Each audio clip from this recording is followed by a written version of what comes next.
Hey guys, welcome back to the channel. As usual, I am your host, Selassie Fiawe. And what an interesting game we just saw there. Namibia beating Tunisia. The Namibian national team, as you know, camped in Ghana and played a friendly with us, and we're quite stoic. Many of you were talking about the fact that Ghana could not thrash the common Namibia side ahead of the AFCON. This AFCON is serving up a lot of surprises, and another one has been pulled by Namibia. After Cameroon were held by Guinea, Algeria were held by Angola, Nigeria held by Equatorial Guinea.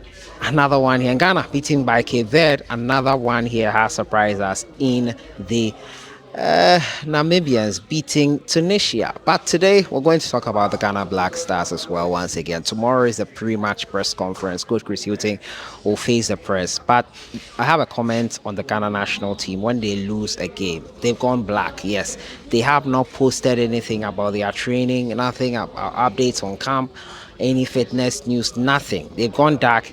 Thankfully, we'll meet them tomorrow and question them on that.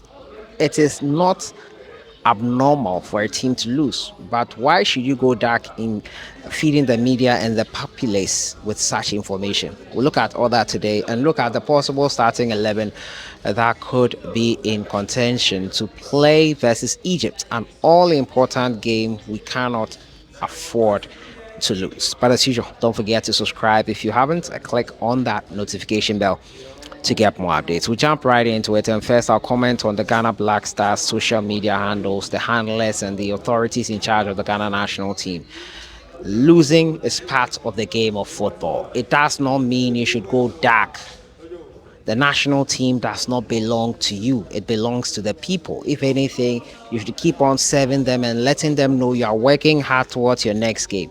You did not lose the game because you were open about your training and about player and camp updates. You lost because the coach made tactical decisions in the final minutes of the game that brought and derailed us. The coach made substitutions that did not get us the results we wanted.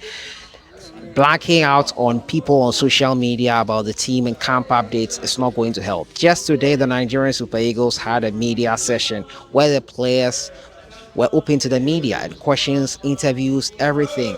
The people need to feel closer to the national team, and probably that is what will foster some sort of togetherness in the national team.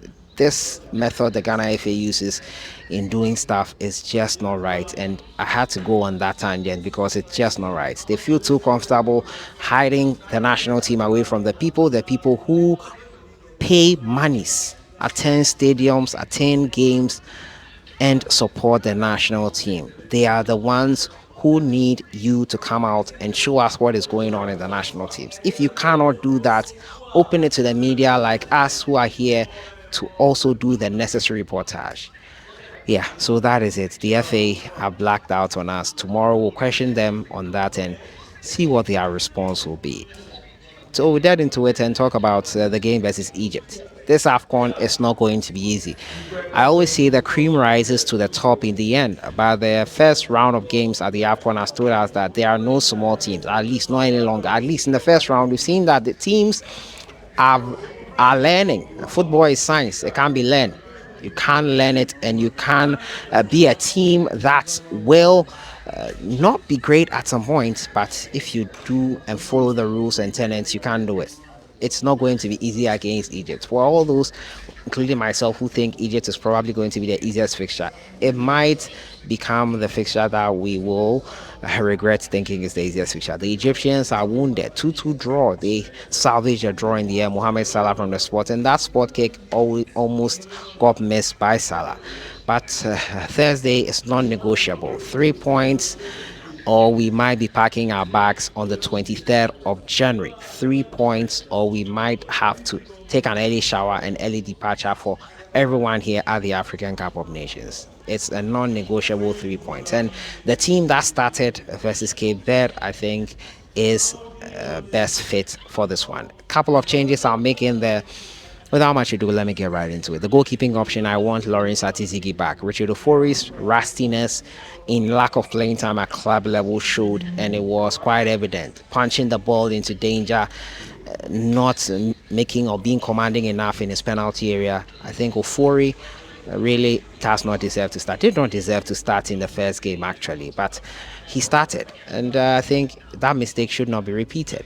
Ofori should be out. Atizigi should start. Right back, I want Ali Duseidu back. Dennis Odoi was tired, if I have to say, and was run ragged by the Cape Verdean side.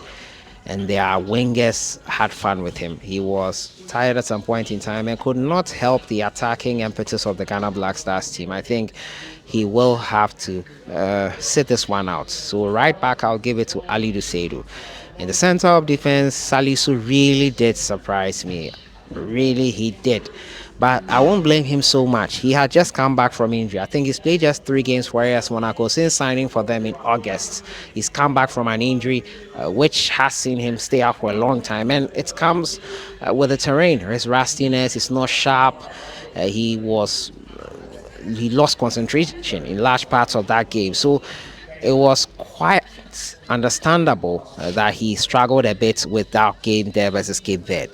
That being said, I still feel he's our best option in that position. Daniel Amate, I don't know, but I would still keep faith with him. I think Jiku and Salisu option will be best for me. Left back, we have no better replacement in there, so we'll stick with Gideon Mensah. In midfield, Majid Ashimeru, I think, deservedly was started in the last game, so I think he should continue in that position. Ashimeru with Salis Abdul Samed. Baba Idrisu did not impress me in that first game. I'll go with Mashimeru and Salis Abdul Samed.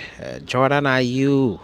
It's quite a conundrum to look at. I think Jordan, yes, he should start, but probably should not play more than 60 minutes. He got tired, and we saw how lethargic he was, how he was not involved much in play. He was mostly anonymous in the first half, in my opinion, but he got tired and shouldn't have stayed on that long. That's my problem with Jordan. He does not deserve to be playing 90 minutes. He gets tired, and the coach needs to freshen things up with him quite early before we get the best out of him. 60 minutes maximum, Jordan should be replaced. Or Osman Bukari, in my opinion, deserves a shout in this team as well. Osman Bukari or Jordan Ayew, I'll have no problem with that. But with Jordan, please don't play him when he starts getting tired. Remove him immediately and replace him with a player like Osman Bukari. I would play Ernest Noama he in that left wing position. I think Noama would serve us better in that position. Joseph Painto last time out was not bad, but I think Noama would be more effective in that left wing position. Up front, I would go with Iñaki Williams. I would go with Antoine Selom Semenyo and Iñaki Williams. The two playing together and interchanging. They could play on the right. Iñaki can go on the right and switch things up a little bit. I think this formation will give us a bit of fluidity in the national team, and we could probably get a result versus Egypt. The Egyptians will not be a walkover, that's for sure. Egypt versus Ghana has served up some interesting score lines from that victory we had over them in Kumasi in that World Cup qualifier to that loss we suffered against them in the 2010 final. The history is there. Ghana versus Egypt is going to be a dicey encounter. This is my starting 11. Let me know what you think will happen in that game. And your questions for Coach Chris Hughting, drop them in the comments box. What questions do you have for Coach Chris Hughting in tomorrow's pre-match press conference? I'll see you guys in the next one. Have a great evening.